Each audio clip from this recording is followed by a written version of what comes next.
sveta, vse brate in sestre tukaj iz župnije Rovte in tiste, ki ste prišli iz drugih krajev, danes sem srčno in iskreno pozdravljam.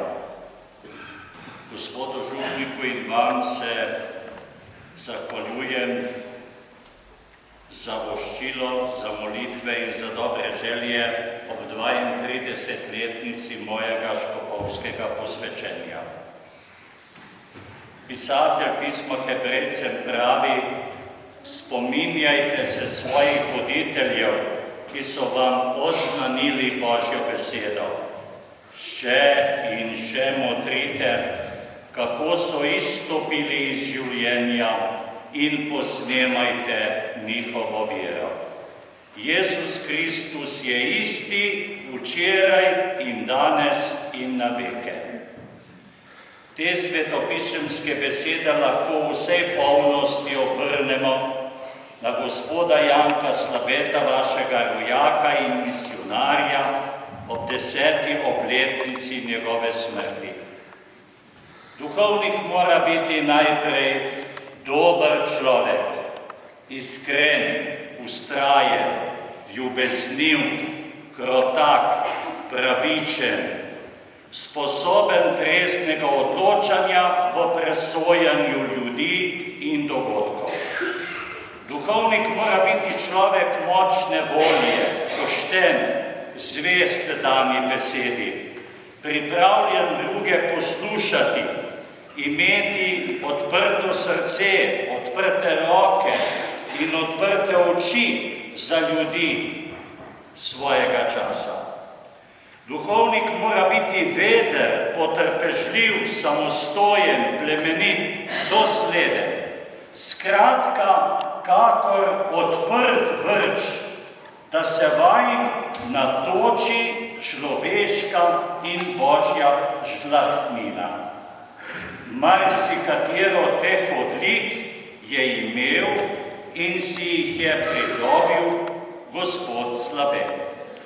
Obudimo danes 3 spomine nanj. Prvi spomin je spomin trpljenja.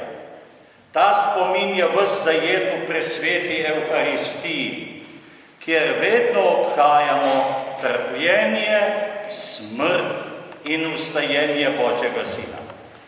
Jezus pravi: vi ste tisti, ki ste vztrajali z menoj v mojih preizkušnjah. Gospod Janko se je srečal s trpljenjem že v zgodnji mladosti. V družini je bilo 8 otrok. Drug ob drugem so se brusili, vzgajali in tudi marsikaj potrpeli. Ko je bil star 1 leto, je na krut način izgubil očeta. Razne preizkušnje so ga spremljale skozi šolanje, zasliševala ga je udba in ga ovirala na poti v duhovništvo.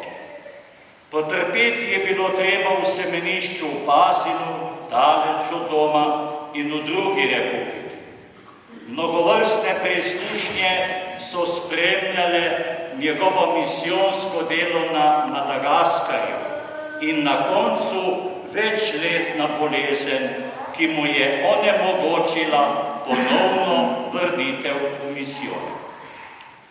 Drugi spomin je spomin smrti in vstajenja. O spominu smrti in vstajenja pravi evangelist sveti Matej: zemlja se je stresla in skale so se razpočile, grobovi so se odprli in veliko teles svetih, ki so umrli, je vstalo. Jezus tu govori o premagani smrti in o vstajenju. Gospod Janko je v času bolezni začutil, kako mu pojemata življenje in začasnost človeškega bivanja. Čeprav je občudoval Slovenijo, Istro in Madagaskar, slovenske hiše, mline, žage in kašče ter druge lepote narave, je spoznal, da je vse, kar je na zemlji, minljivo in končno. In ta misel na smrt ga ni napolnila z žalostjo, ampak mu je odpirala pogled k novim razsežnostim in novim obzorjem. Smrtjo se njegovo življenje ni končalo. Vrnil se je k svojemu stvarniku, k Bogu svojega veselja in svoje mladosti, pa tudi k svojemu zemeljskemu očetu, ki ga je v življenju komaj poznal. Jezus Kristus, ki ga je obdaril z duhovništvom in misijonskim poklicem, ga je pred 10 leti poklical k sebi, da bo deležen blaženega ustajenja in večnega življenja. In tretji spomin je spomin cerkve. Pri gospodu Janku se spomin trpljenja, smrti in ustajenja prelije v spomin cerkve. Cerkev zajema vse narode in ljudstva in ima dolžnost širiti Kristusovo vero in odrešenje. Gospod Janko je zarana začutil v sebi veselje do misijonov.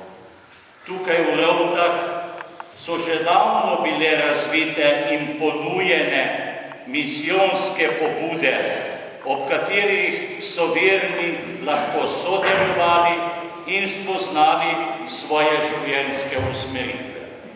Svoj misijonski poklic je Janko preverjal in se naj pripravljal skozi gimnazijske in bogoslovne študije, da se je potem lahko skozi 25 let razlajal bratom in sestram malgašem in drugim zgovorjeno in pisano besedo v korist vesoljne in celotne cerkve.